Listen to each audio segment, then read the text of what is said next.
Hello BookTube, this is a weekly reads special. In this episode, I'm going to be focusing on the 6 February pre-orders of the manga series that I actively follow.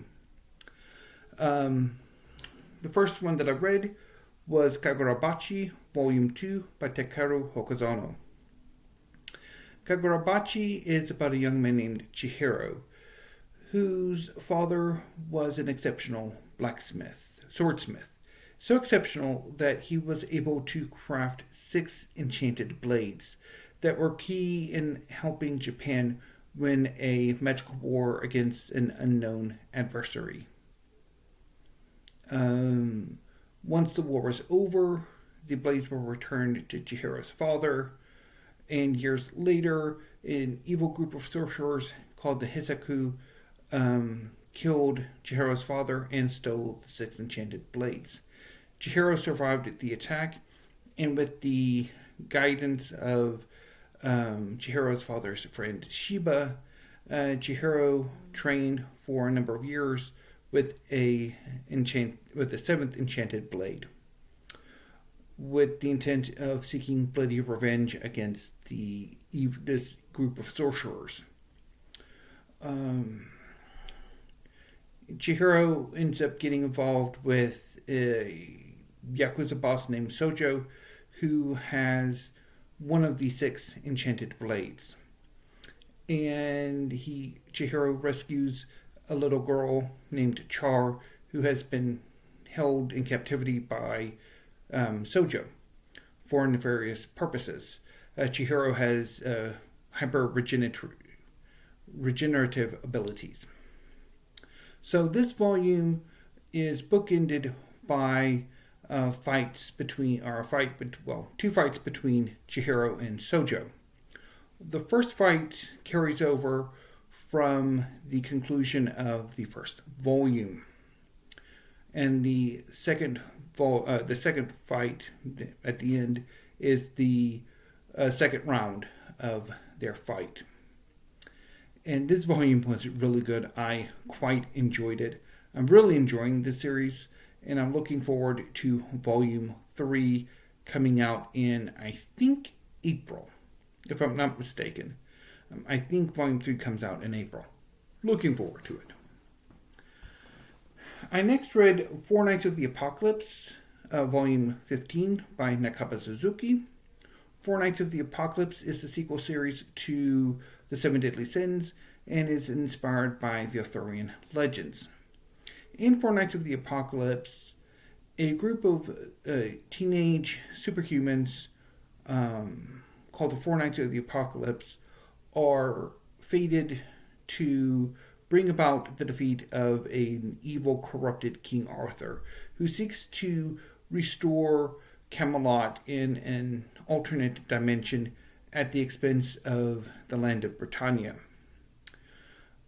Percival is one of these 4 Knights of the Apocalypse, and alongside the other 3 Knights of the Apocalypse and their friends, they are seeking a way into Camelot so that they can kick King Arthur's butt. This portal is found in the Demon Realm, and so Percival and his companions have gone to the Demon Realm and are opposed by a group of Camelot Holy Knights.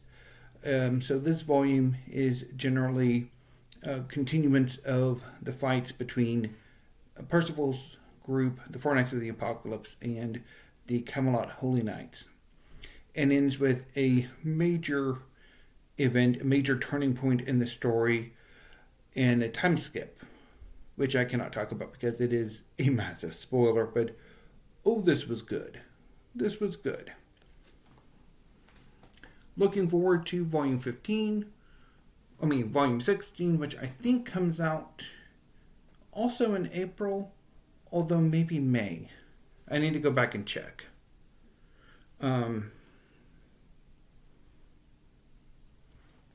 No, I think early April. Kodansha's release calendar is a bit weird compared to Viz's, but anyway. So next I read My Hero Academia Volume 40 by Kohei Horikoshi. This is a superhero-inspired series set in the far future. It's about a young man named Izuku Midoriya who, unlike 80% of the population who are born with a superpower, Izuku is one of the 20% who are not. He is quirkless. However, Izuku aspires to be a superhero, and an act of bravery inspires the superhero All Might, the number one hero in Japan and Izuku's idol, to take him on as an apprentice, and granting Izuku his quirk, One for All, which allows Izuku to go to the premier superhero school in Japan and train to become a superhero alongside his former friend and, at the start of the series, bully Bakugo. As Izuku and Bakugo and their classmates learn how to be superheroes, the superhero society, the world that All Might has built, begins to crumble as a new generation of villains rise up. Chief among them, a young man named Shigaraki. This volume is part of the final arc, where the heroes are trying to defeat the villains who have largely destroyed Japan at this point. This volume chronicles parts of the final battles of this conflict. It begins with quirkless All Might fighting a holding action against his longtime archenemy, All for One, trying to prevent All for One from reaching Shigaraki, who is fighting Izuku. When All Might finally falls, he's using a armor that utilizes various attacks or technologies inspired by his students.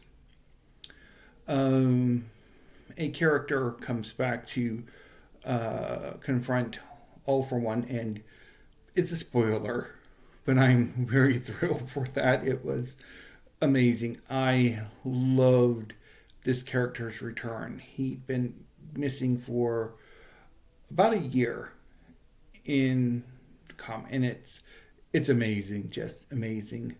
Although the cover actually does spoil the surprise, but it's amazing, and I love the further character development that he gets. Just wonderful. Next, I read Frieren Beyond Journey's End, Volume 12 by Kanehito Yamada and Tsukasa Abe. Frieren is a series about an elven mage named Frieren, who was part of a party of heroes who, 80 years before this series begins, defeated the Demon King. Slowly, her companions died, and Frieren begins a new quest with two companions, one of whom is her apprentice Frieren, who was the adoptive daughter of one of her former party members, and a young warrior named Stark, who was also the adopted, well, more of an apprentice to another one of her companions. In this volume, Frieren has been sent back to the past, to 80 years before the fall of the Demon King.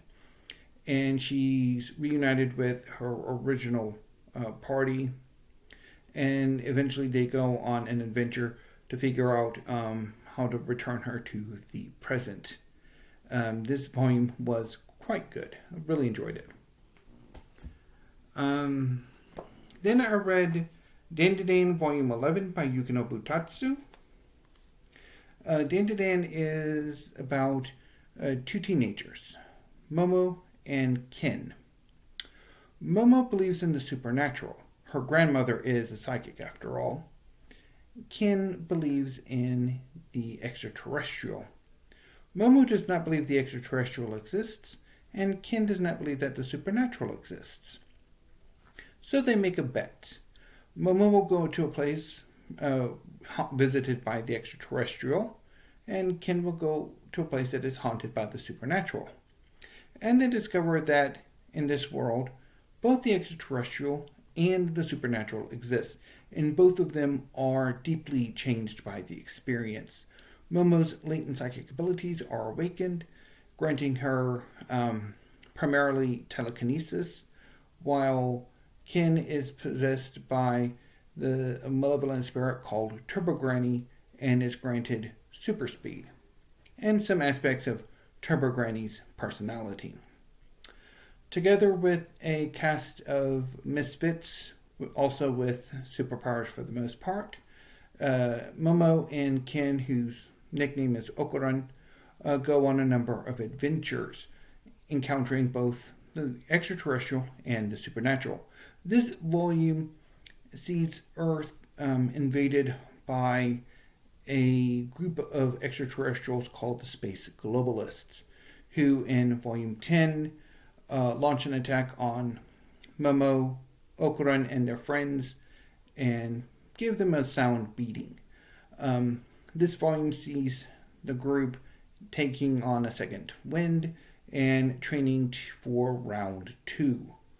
This volume was a lot of fun, and I'm really looking forward to volume 12, which should be coming out in May, I think. Or it's not too far away. And finally, Choujin X Volume 8 by Sui Ishida. Like My Hero Academia, Choujin X is also inspired by superhero comics. In this case, mutants. In this world, which is an alternate Earth in the 1990s, some people are born with superhuman abilities called Choujin. At this point, method is developed that can grant Choujin abilities to those who were born ordinary humans. One of these new Choujin is a young man named Tokyo, who develops a beast-like Choujin ability that allows or grants Tokyo the ability to take on characteristics of a vulture. Tokyo joins a group of Choujin called Yamato Mori, who are devoted to protecting their region from malevolent Choujin and sort of maintaining the balance of power. Eventually, Tokyo leaves to go training, and he becomes an accomplished hero when he returns.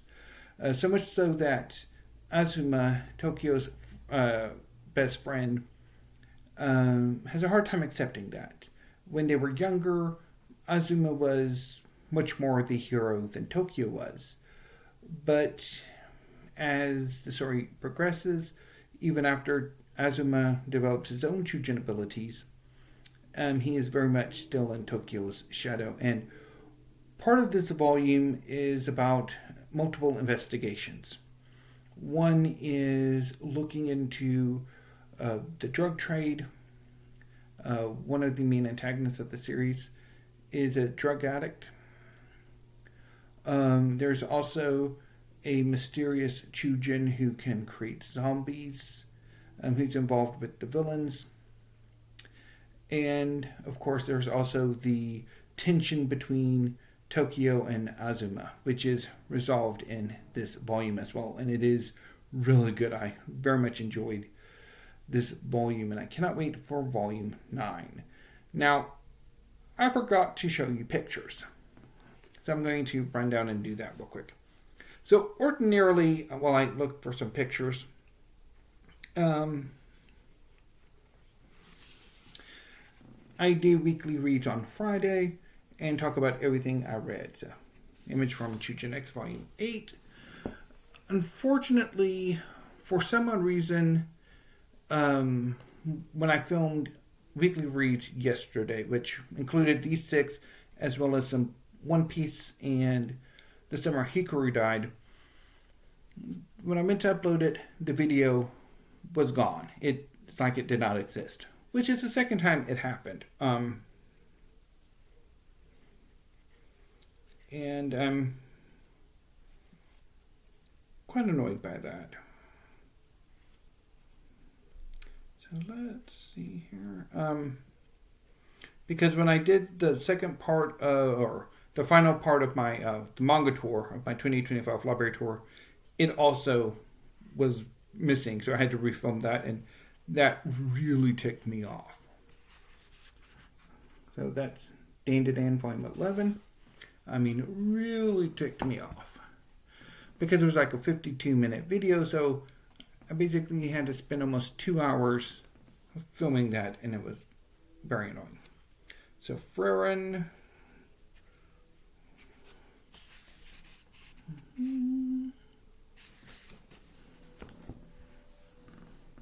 Now, as much as I want to show the return of that character, I will not.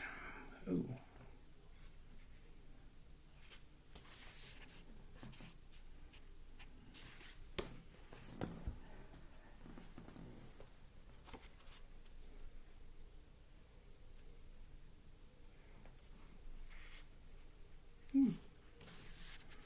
This was a good fight.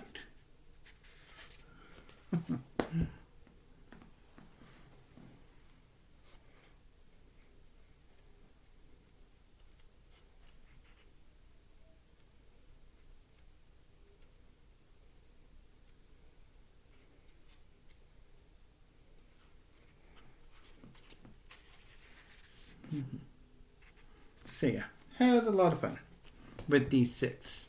And I'm looking forward to more manga. So anyway, BookTube, I'm not entirely sure when I will talk about The Summer Hikaru Died or One Piece. I'll kind of think about it. I might do it on Monday, or I might hold off until I do more One Piece and more The Summer Hikaru Died. But anyway, BookTube, until I see you this coming Monday, thank you. Have a great evening and stay safe.